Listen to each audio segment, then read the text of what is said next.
ঘরে যারা এসি চালিয়ে বসে আছেন তারা ক্রিকেটারদের দেখুন তপ্ত গরমে অনুশীলন করছে জাকের আলী অনিক, সাইফুদ্দিনরা। ক্রিকেটের জন্য তাদের সারা বছরই মাঠে থাকতে হয়, পরিবারকে কম সময় দিতে পারেন ক্রিকেটাররা।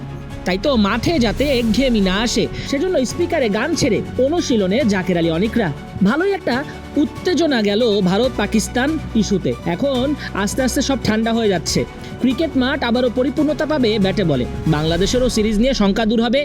আরব আমিরাতের সঙ্গে 2 ম্যাচ সেরে বাংলাদেশ দল কি সেখানেই পাকিস্তান সিরিজ খেলবে নাকি পাকিস্তানে সফর করবে সেটা এখনও ঝুলে আছে।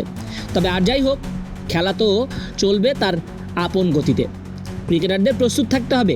বাংলাদেশ জাতীয় দলের আমিরাত এবং পাকিস্তান সিরিজের দলের সাথে অনুশীলন করছেন তাল মিলিয়ে সাইফুদ্দিন, আবু হায়দার রনি সহ জাতীয় দলের পাইপলাইনে থাকা আরও অনেক ক্রিকেটার। খেলায় ভালো করতে হলে ফিটনেসের গুরুত্ব নেই, ফিট থাকতে হবে সব সময়। ট্রেনার নাথান কেইলি ফিট রাখছেন ক্রিকেটারদের, বাকিটা এখন প্রমাণ হবে ব্যাটে বলে।